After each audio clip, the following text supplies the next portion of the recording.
All right, listeners, ready to dive deep again. Today, we're going headfirst into Chapter 3 from Scott Howard Swain's A Practical EmPath, Rewire Your Mind. Core principles and no-nos. This chapter's great. It really is.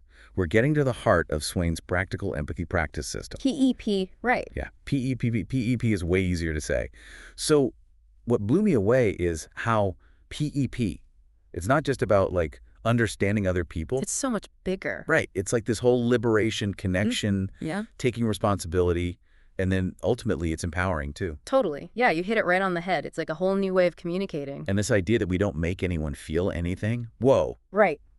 It's powerful stuff. We can stimulate feelings, sure. Yeah. But in the end, everyone's got their own emotional kingdom to rule. You got it. Yeah. It's all about recognizing we're not responsible for other people's feelings. But we are responsible for how we communicate.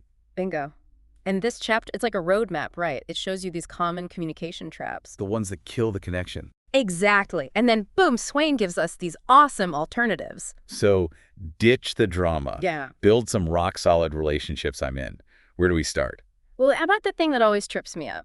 Sympathy versus empathy.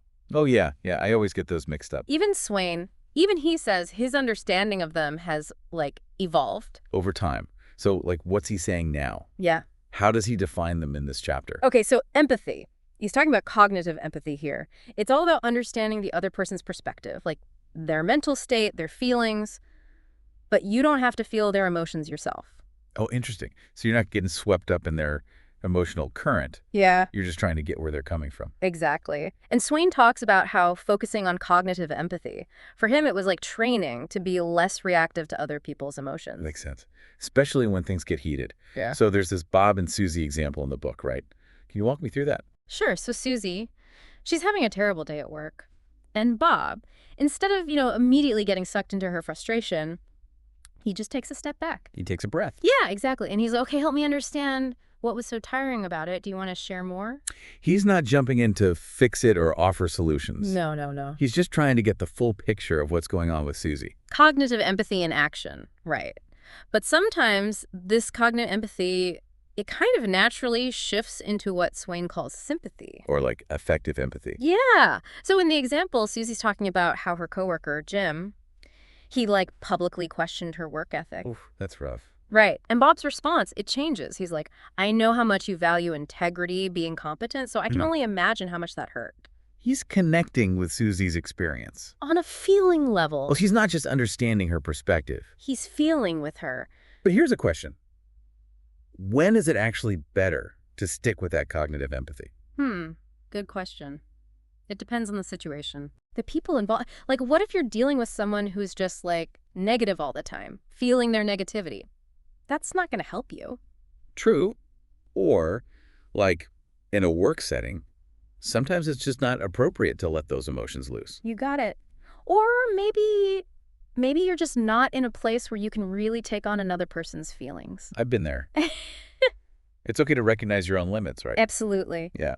Sometimes cognitive empathy is enough. You don't always have to feel it all. So, okay, I'm starting to see the difference. Yeah. But when would it be helpful to actually lean into that feeling with that sympathy? Well, sometimes you really want that deeper connection with someone, or maybe the other person. They need that emotional resonance from you. They need to feel like you get it. Exactly. It's all about context. What feels right. Right. So Swain, he updates his definitions in this chapter. Sympathy, feeling for or with another person, maybe bringing your own stuff into it. Empathy, understanding the other person without having to feel everything they're feeling. Gotcha. That clears things up. Now, another big idea in PEP is owning our emotional kingdom, right? Huge. It's about realizing, hey, I've got the keys to my own emotional responses. There's this amazing quote in the book from Becky Bailey. She says, "We give power to those we blame for our feelings." That's so true. You think about how often we react to something someone says. Like they have the power to control our emotion. Right. Someone insults you and boom, you're hurt or angry. But PEP, it offers a different way. A different pass. Instead of playing the victim, it's like, hold on.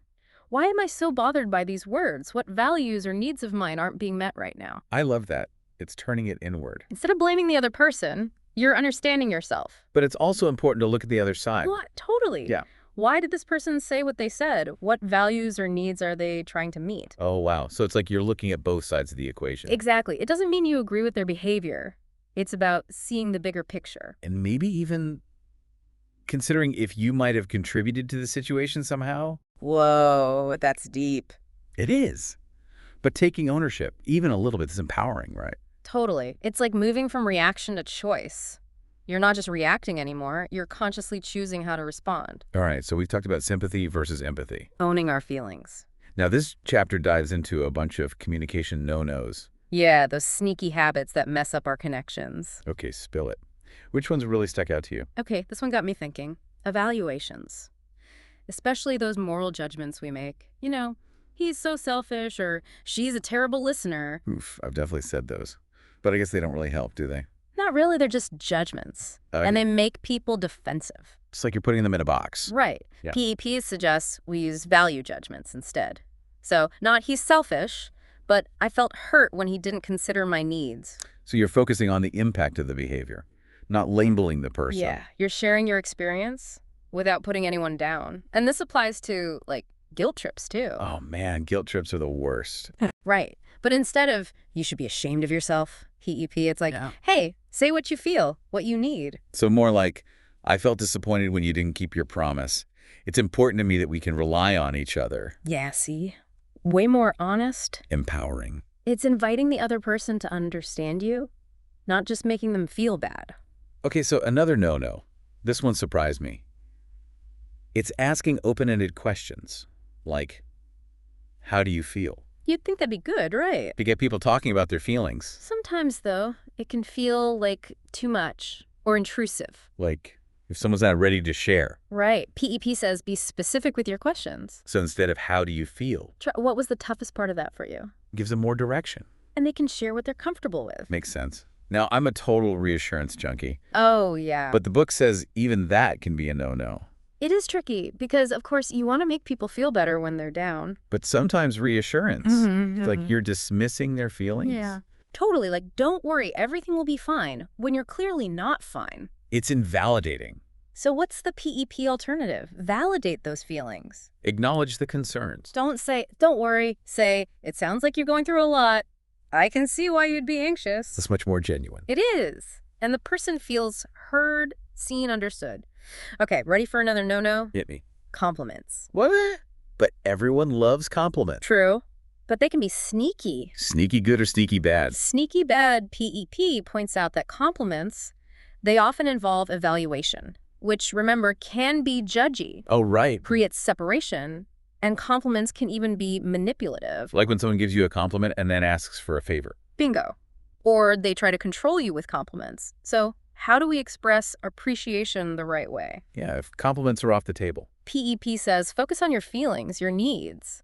So instead of, you're such a great cook, you'd say, I really enjoyed that meal. It made me feel so taken care of. So you're expressing your experience, not judging the other person. You got it. It's Right. appreciation, pure and simple. No strings attached. My mind is blown. These subtle habits, they really make a difference. It's amazing. And PEP, it gives us these tools to be aware of how we communicate, And to make better choices. leading to stronger, more fulfilling relationships. Speaking of choices, PEP also wants us to rethink apologies. We're like programmed to apologize for everything, I'm sorry all the time. even when it's not our fault. The weather, someone else's bad mood. I'm sorry. And the chapter's saying all this apologizing, it can be self-sabotage. Really? How so? It makes you think you're always to blame. Even for things you can't control. Right, and it makes you feel indebted to others. Like you owe everyone something. So if we're not supposed to apologize all the time, what do we do? How do we express regret? PEP says, focus on the impact of your actions. Express regret for any harm caused. Not, I'm sorry I was late, but I know my being late inconvenienced you and I regret that. So you're taking responsibility. Without beating yourself up. I like that. It's more constructive. Another area PEP challenges us on. Comparisons. Ugh, comparisons. The thief of joy. It's so easy to compare ourselves to others. Or compare other people to each other. Social media is a breeding ground for that. It never ends well. You always feel inadequate. Trying to measure up to some impossible standard. So how do we break free? The book says, celebrate uniqueness. Appreciate that everyone's different. You do you, I'll do me, we can all be awesome. Exactly. Everyone's got their own strengths, talents, challenges. There's no one right way to be. So instead of Why can't you be more organized like your sister? You'd say, I admire your creativity, your out-of-the-box thinking. Focus on the positive. What makes each person special? Okay. Okay, one more no-no that caught my eye. I'm ready. Black and white thinking. Seeing everything in absolutes. Good or bad? No in between. Especially when I'm stressed, I do that.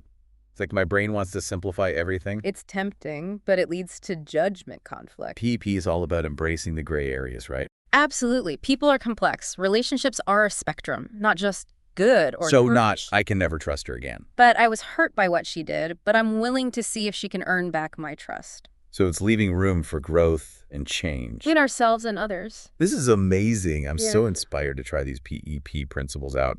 What about you? What are some of your key takeaways? Well, for me, it's this whole shift. It's not about what's wrong anymore. Well, It's about understanding the needs behind our actions. I like that. So instead of labeling someone selfish, They're inconsiderate. right, it's like, hey, we're all just trying to get our needs met. The best way we know how. Yeah.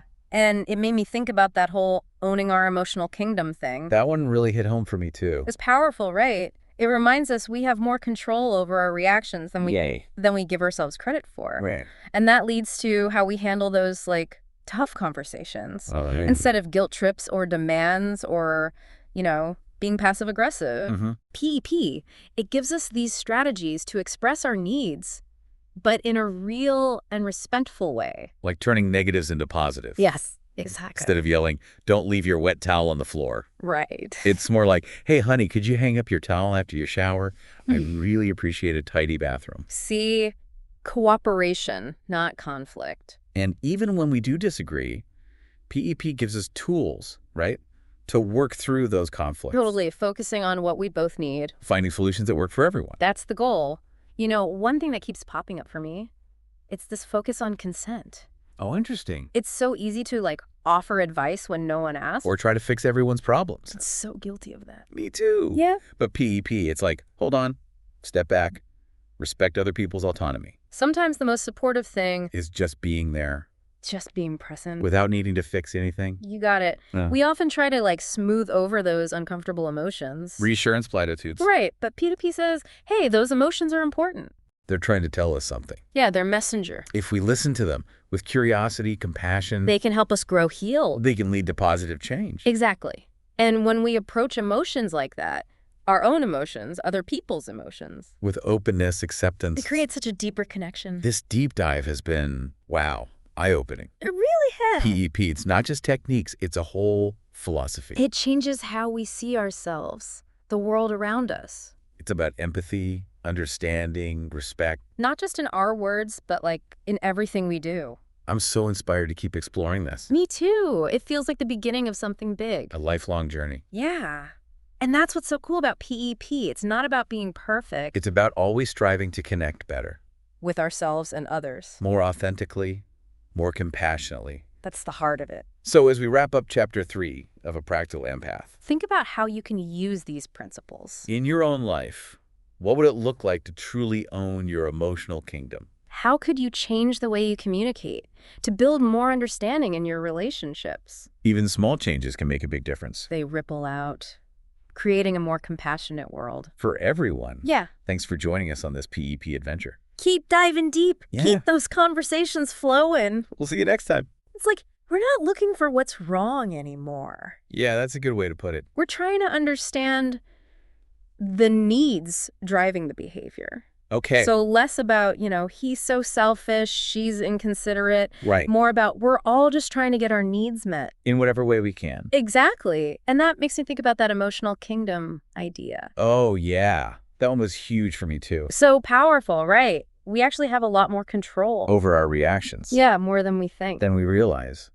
And that changes how we approach those tough conversations. Right. No more guilt trips, Demands. passive aggressiveness. Ugh. Yeah. Instead, PEP gives us these amazing strategies. I say what we need. But with respect. Authentically. It's like Yeah. turning those negatives into positives, right? Absolutely. Turning them around. Instead of don't leave your wet towel on the floor. I hate that. Right. It's more like, honey, would you mind hanging up your towel after you shower? I love it when the bathroom's tidy. Exactly. Inviting cooperation. Not starting a fight. And even when we do disagree, Which happens. PEP gives us those tools to navigate conflict, We can do it constructively. focusing on our shared needs. Finding solutions that work for everyone. You know, what keeps coming up for me is the emphasis on consent. Oh, that's so important. It's so easy to jump in with advice. When no one asks for it, We're trying to fix everyone's problems. I got this. But PEP is like, whoa, hold on, step back, respect their autonomy. Yeah, let them figure it out. Sometimes the best support is just being there, Just being present. not fixing, not offering solutions, Just listening. right? We try so hard to make those uncomfortable feelings go away. Don't worry, it'll be fine. Reassure, Platitudes. But PEP is like, no, those emotions are valuable. pay attention. They're trying to tell us something. They're messengers. And if we listen to them, With curiosity, well, let's see. we can learn and grow. We can heal. It might even lead to positive change. It can. It really can. And when we approach emotions like that, our own, other people's, With that openness, acceptance. it creates a whole different level of connection. This has been, I don't know, mind-blowing. It really makes you think. PEP. It's not just like techniques, It's a whole different way of being. a philosophy. Yeah. It changes how we relate to ourselves, the world, Empathy. understanding. Respect. It's not just in our words. It's in everything. Everything we do. I'm really inspired. Me too. To keep exploring this. It's like the start of a lifelong journey. And that's the beauty of PEP, right? It's not about being perfect. It's about always trying to connect better. With ourselves, with others, more authentically, more compassionately. So, as we wrap up our deep dive into a practical empath, Yeah, it's been quite a journey. it really has. I want to ask our listeners, how can you apply these principles in your own life? Good question. What would it look like to really own your emotional kingdom? How could you change your communication style? Build more understanding in your relationship? Yeah, even the smallest changes, They make a difference. they ripple out Creating a more compassionate world. for everyone. Thanks for joining us. On this PEP adventure. Keep diving deep. Keep those conversations flowing. We'll see you next time.